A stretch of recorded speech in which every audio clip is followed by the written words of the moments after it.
Hey there, woodworkers. Today, I'll be making the game Kubb. This is one of my family's favorite yard games to play, and it's a great project for any woodworker, but especially for a beginning woodworker. Recently, I made this storage caddy that's the perfect size to fit a game of Kubb. So I'm gonna make a game that'll fit in my storage caddy.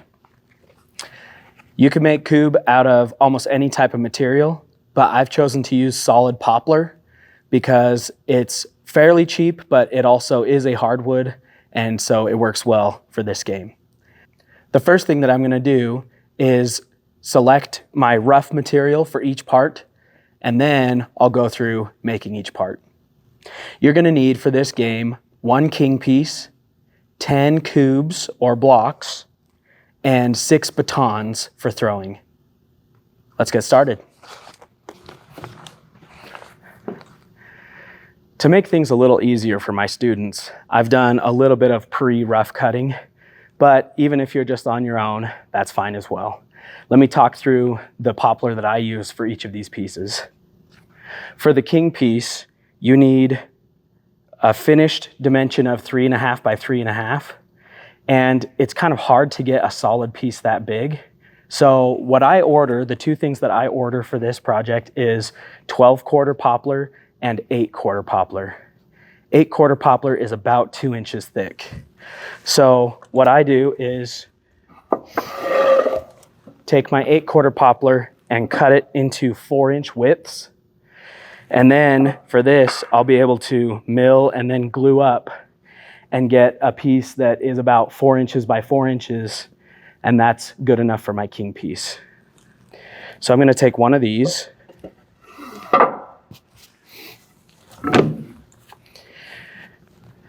For the Kubb blocks, I'm gonna use 12-quarter poplar, which is about 3 inches thick, and my finished dimension is gonna be 2 3/4 by 2 3/4. I've selected a piece that is about 32 inches long and is wide enough that I will be able to get all 10 of my cubes from this piece of material. When you're pulling material from items that I've rough cut, you might even be able to get a third row, so you might get 15 cubes out of one board, or maybe the board is a little bit narrower and you might only get 1 row, so 5 cubes. So just make sure that you've got enough for your project, and if you happen to have extra, then if you're working with a neighbor or a friend, then they can use some of that material as well. For the batons, I need pieces that are roughly 2 inches by 2 inches by 12 inches. So what I've done, I've taken that same 8-quarter stock that I used for the king piece, and I rough cut these on the bandsaw to 2 inches by 2 inches. Then I can take these sections and get my 12-inch lengths for my batons. So I'll grab a couple of these. 2, maybe 3 boards should give me the 6 baton pieces that I need.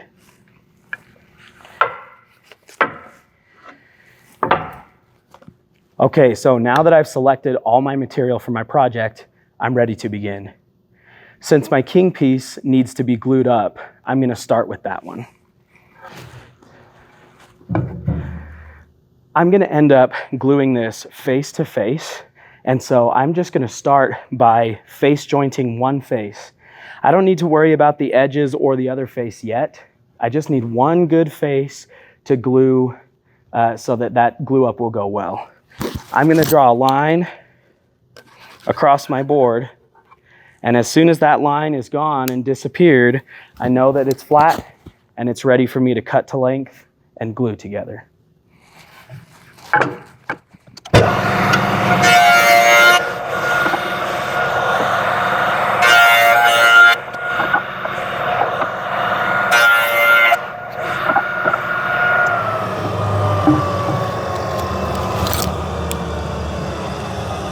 Now that this face is nice and clean, I'm just gonna put a few more marks just to remind me that that is the face that I want to glue together.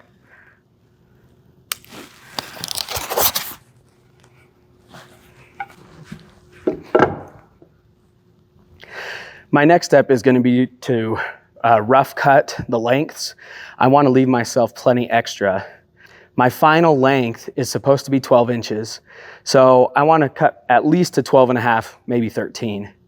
As I measure this entire board, it's about 34 inches. So I can't quite get 3 pieces out of it. But it's good to double check, because if you can get a third length out of it, then that's something that another person or another student can use. So I'm gonna go ahead and set my saw here to 13 and cut off a couple of sections.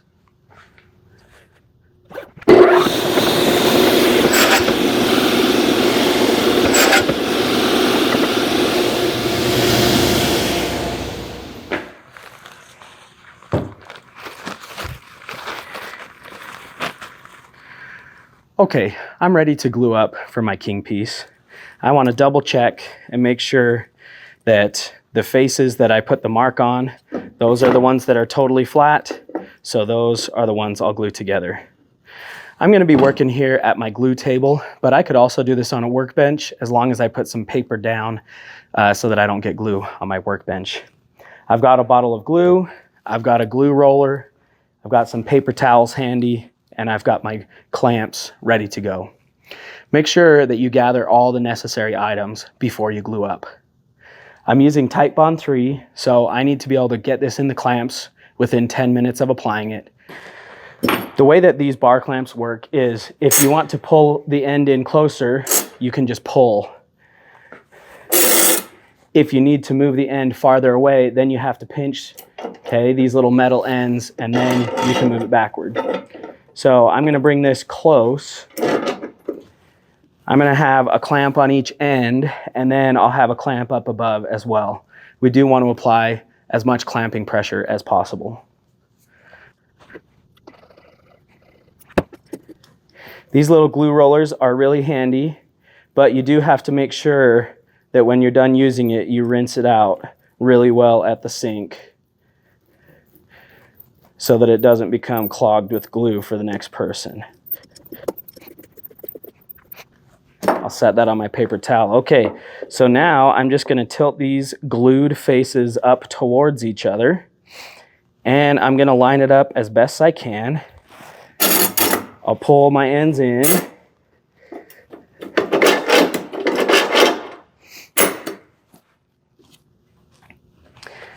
Okay, then on this end, I'm going to pinch these together so that they kind of line up, and then I'll apply a little bit of clamping pressure.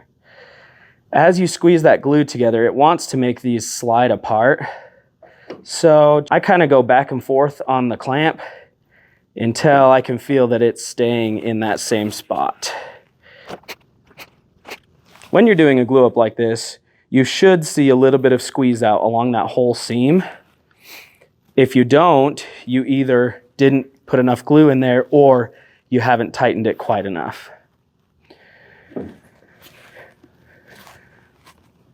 Okay, that's nice and tight. I'm getting a good amount of squeeze out all over. So I am going to add my clamp on top.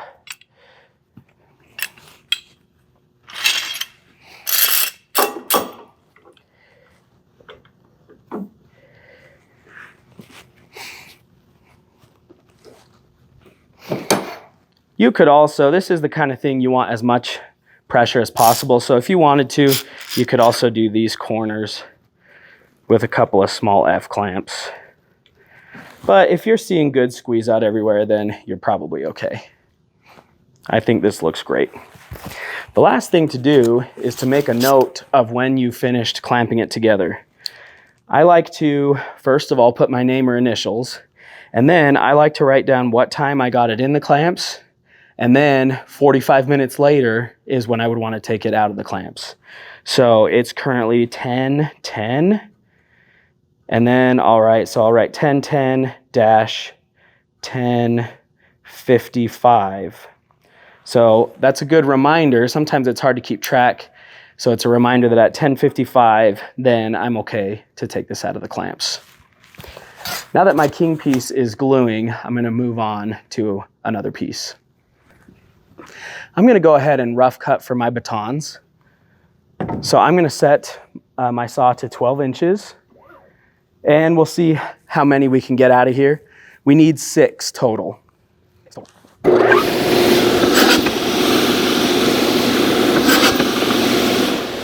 This end isn't quite long enough to be a baton. It would work well for maybe some stakes or something else, but a little too short for a baton.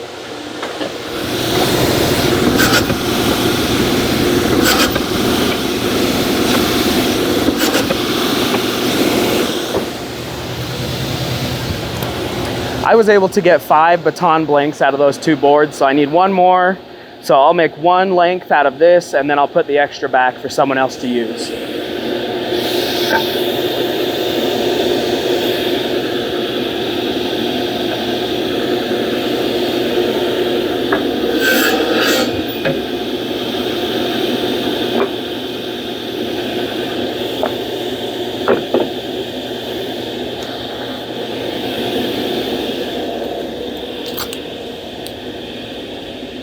Now that I've got all 6 batons, I'm going to put my initials on the end of each one, just to remind myself that they are mine, or remind anybody else who may accidentally pick them up that these are being used.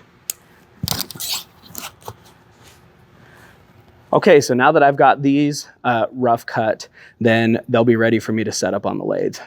Before I do that, I'm going to go through and do some milling on my Kubb pieces.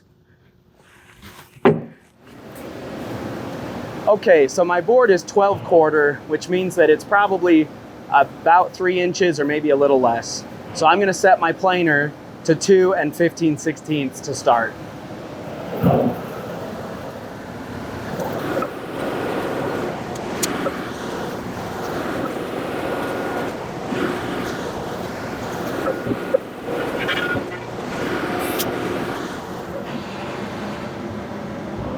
I'm here at the wide belt sander.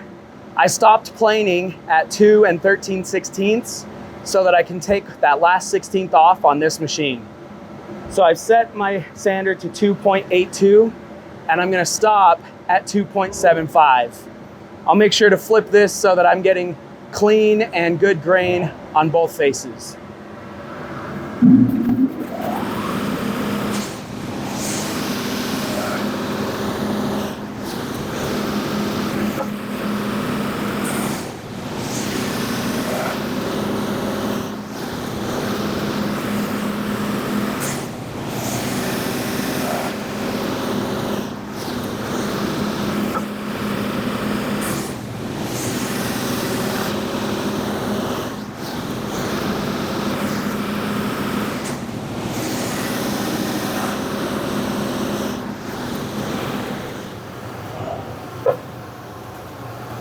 Now that my faces are clean and parallel and I'm at my final thickness, now I'll start treating the edges. So I'm gonna pick which edge is best. I'm gonna joint that, making sure that my face is flat to that fence. And from there, I'll take it to the table saw and rip these to width.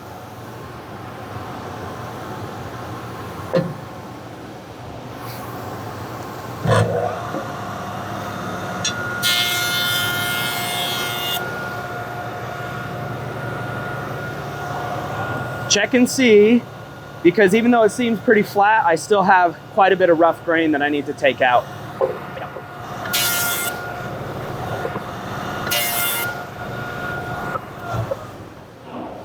I'm here at the table saw and I need to rip these to width. First thing I'll do is raise my blade about as high as it can go, since we're cutting almost 3 inches.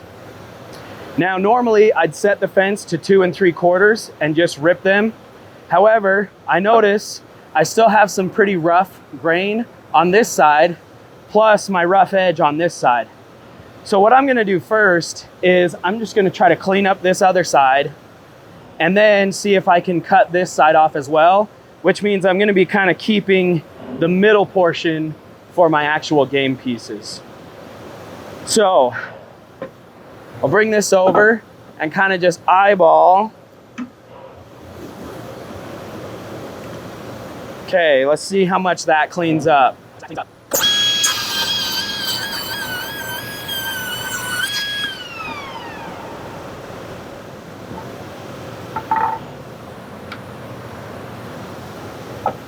Still got a very small amount of defective grain, but I'm not gonna worry about that. I think that when I'm cutting these to length, that'll end up coming off later anyway. So now I'm gonna flip it the other way, and I'll bring my fence to the 2 3/4. And I'm just going to rip 2 strips that will become my cube pieces.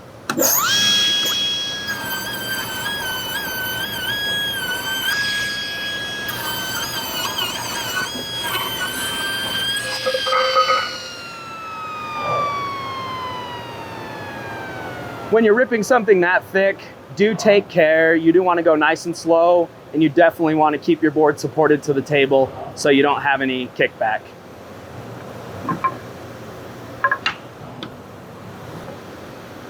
Now that I have my 2 lengths, I'm actually going to go ahead and sand these.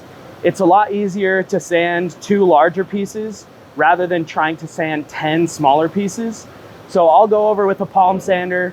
I'll start at 150 or 180, and I'll sand each of these faces with that. And then I'll sand each of these faces with 220 as well. Once I've finished sanding the faces, then I can go ahead and start cross-cutting my 6-inch lengths for my cubes and do some touch-up sanding afterward.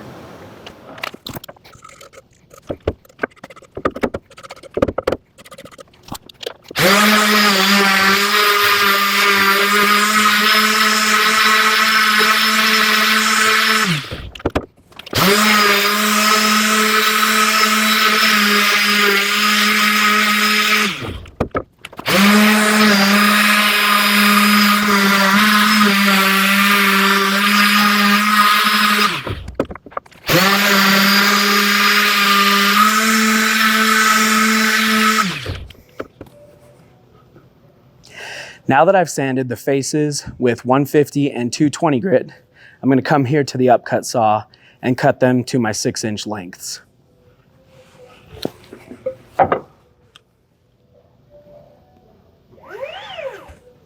Make sure as you're loading the material in that you see the material bumping up against that measurement stop.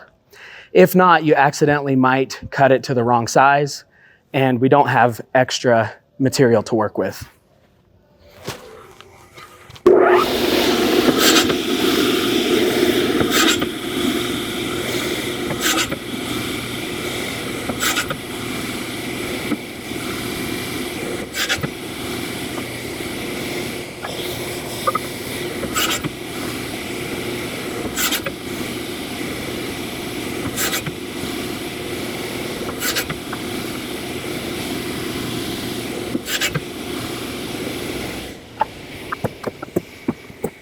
Okay, so I now have 10 cube blocks. Each of them are cut to their final dimensions.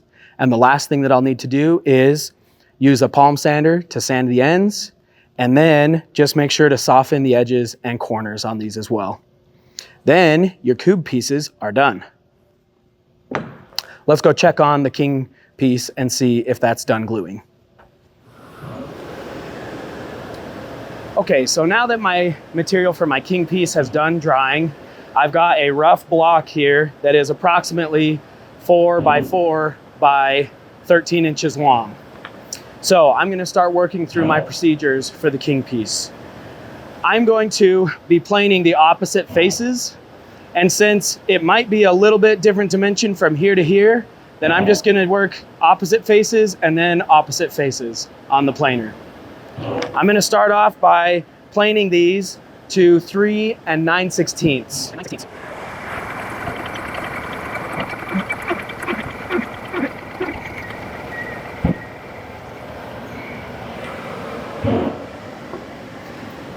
So I've set the planer to 3 15/16, and I'm going to work my way towards that 3 9/16.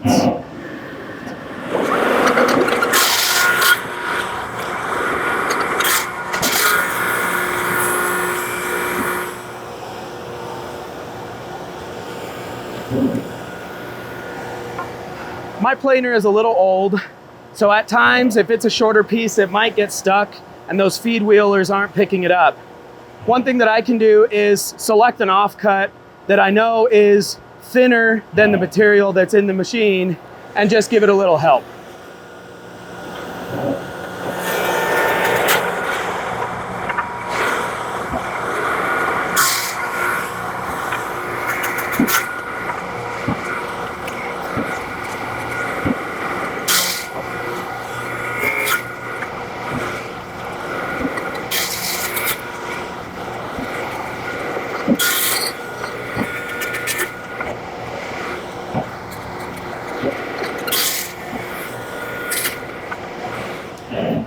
Now that I've stopped and I'm at the thickness that I want, I'm just gonna go ahead and measure the other way. And I actually am already at my final thickness going this other way. So I actually don't need to plane it any further. I'll just sand those faces and I'll be good there. I'm here at the wide belt sander and I am going to use it to bring this thickness to my final thickness of 3.5. So I've set the wide belt sander to 3 9/16. Once I come to my 3.5, I'll also make sure that these other faces are sanded once as well.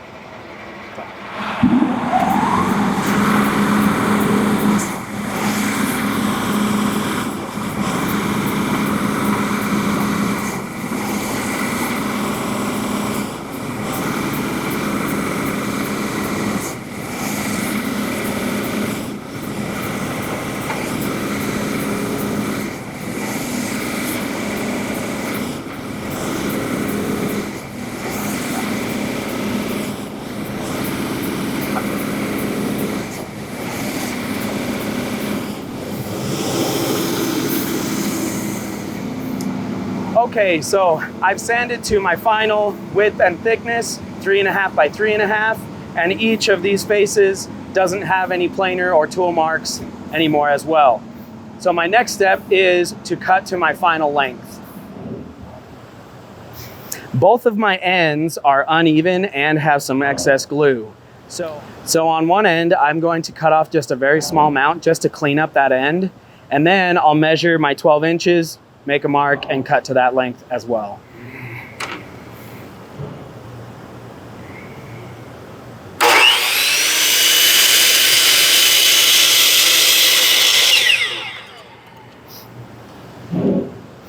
Clean that one up. Now I'll measure and cut the other one.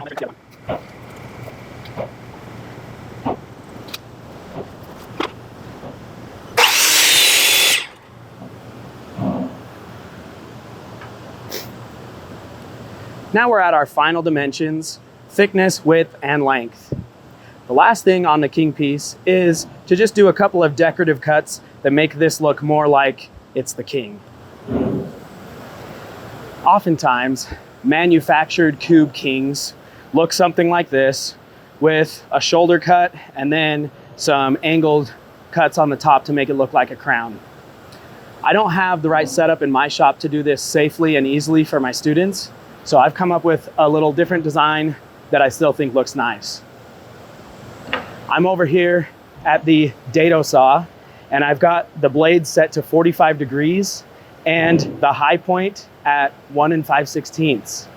I've also created some sleds that are gonna help me with this.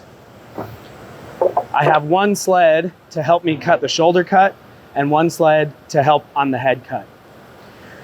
You wanna decide if there happens to be one side that you want to be the top or you want to be the bottom. You would wanna make sure to match that up on this as well. If it doesn't really matter, then you just pick one side or the other. And we're gonna slide it all the way to this back corner. Okay, with my hands carefully over here, not near the blade, I'm going to turn on the machine and carefully run a cut, rotate my piece, and continue that cut all the way around the top.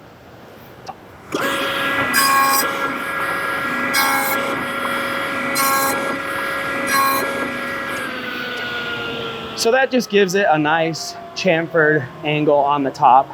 And now we're gonna do a similar cut below for the shoulder cut.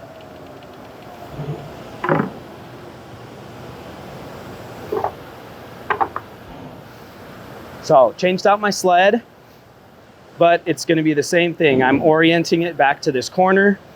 I wanna be careful I don't want my thumbs or fingers to be where that hole is going to be with the blades, but I'm going to do the same operation where I turn it on, cut, and then rotate it on each side.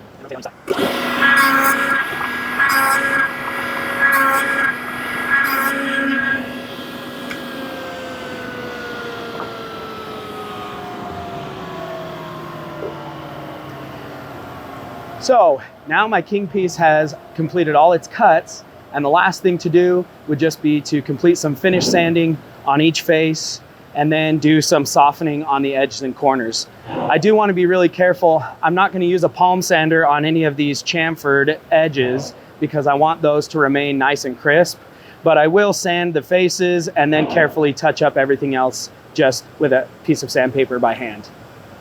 So now I need to go and finish my batons. The next step is to turn your batons.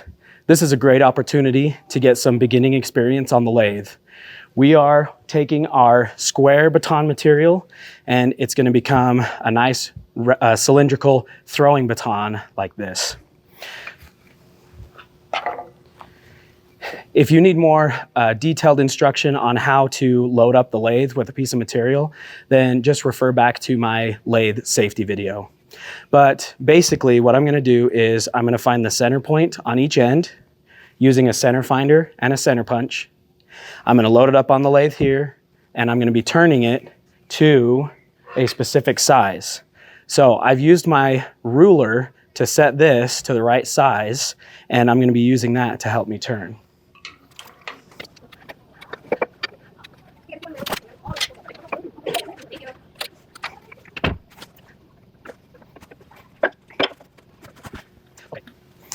Okay, I've got this set up. Now, I have several different tools that I'm going to show you how to use.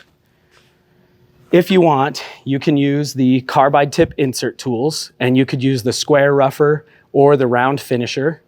If you're going to use these, then your square rougher is probably going to be what you're using here. Just remember, on that tool, you don't necessarily want to use the entire width of the bit. You can use half of it, and oftentimes that will create a better cut. I also have here a spindle roughing gouge, which I'm going to have do most of my work. A skew, which I'm just going to use for some details. And also a parting tool that I'm going to use to establish my diameters. So I'm ready to begin. I'm going to start off by showing you the square roughing tool.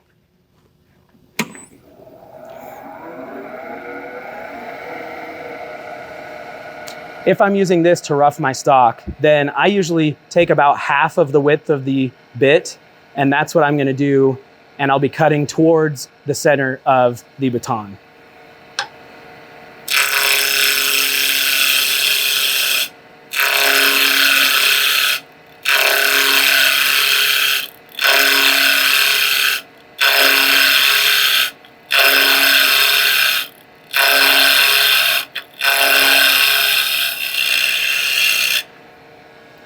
I could continue that all the way across. It seems somewhat slow, but you are removing a lot of material. If I go too aggressive, then it's going to tear out on those spurs and I'll have to retighten my material. I like to use the spindle roughing gouge, and if I'm using this tool, I just want to make sure instead of holding it level, I'm going to drop my angle down to match the angle of my bevel.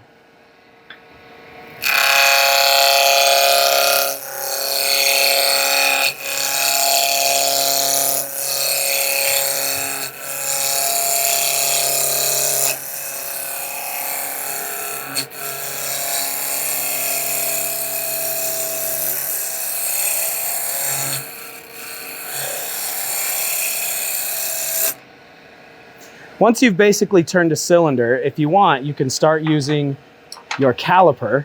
And I've set this to my final diameter of 1 3/4. So as I bring that to my piece of material, it looks like it's still just too big. If I wanted to, I could establish that diameter using the parting tool, but I could also just kind of sneak up on that diameter using the roughing gouge as well. You want it to be about 1 3/4 diameter.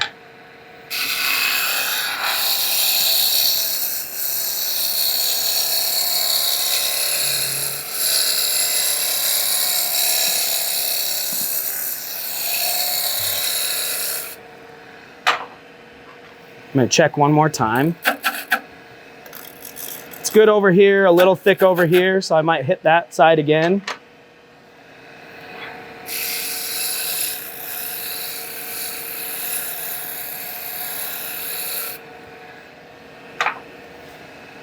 Once I have it at a cylinder, I'm going to remove my tool rest and use some sandpaper to clean this up. If you have fairly clean cuts with your tool, you won't need as much sanding. However, if you do have some rough cuts, you can fix a whole lot of things with sandpaper.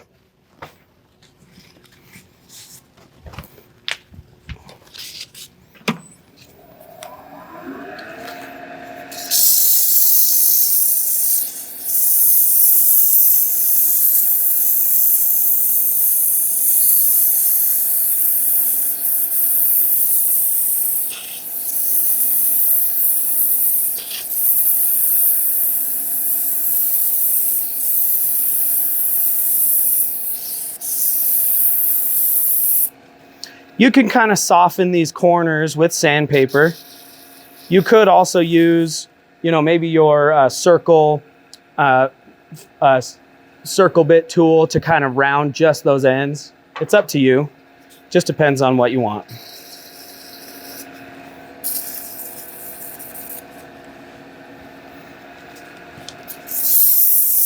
Just like my Kubb blocks, I'm going to start at sanding at 150.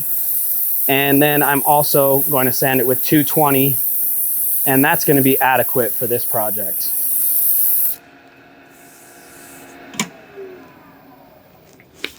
So at this point, I could be done on my baton, but you can also do a fun little detail if you'd like. So I'm going to use just the tip of my skew to set a few marks, and then I'm going to follow that up with a wire, and I'm going to burn those into place.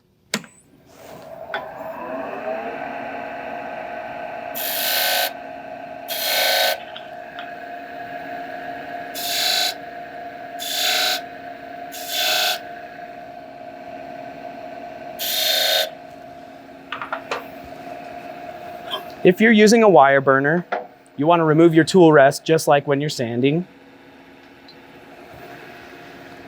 And to begin with, I'm going to hold it kind of straight just to establish my burn line. Once I feel that it's in where it wants to be, then I kind of wrap it a little bit around to create a little bit more friction.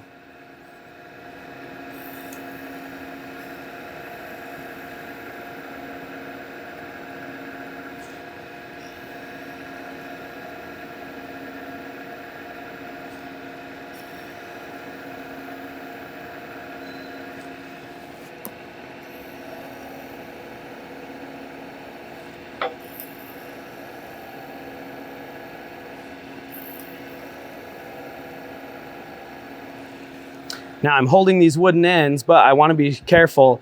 That wire is still really hot, so just be careful not to get burned. And after I've done my burn lines, I'm going to finish it up just with some touch-up sanding. And then that baton is done.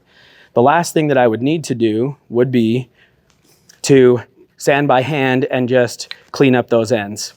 I do have a couple of dimples in the ends from the head center and tail center, but that doesn't bother me much. I'm just gonna sand that so it feels nice, and I would consider this done. So I started off with one to show an example. I've turned this one, and I still have 4 more, so I'm just gonna turn through those as quickly as possible.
I finished my batons, and so now I've completed all the different parts to play Kubb.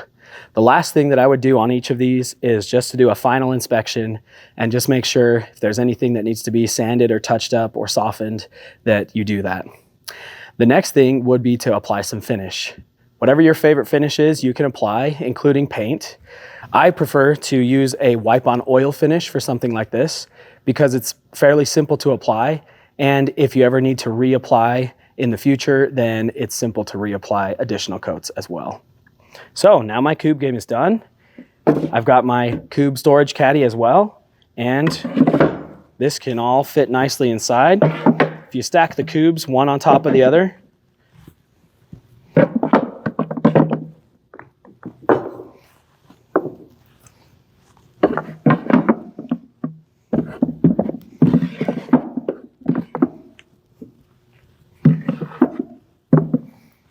and then the batons can go in tall ways.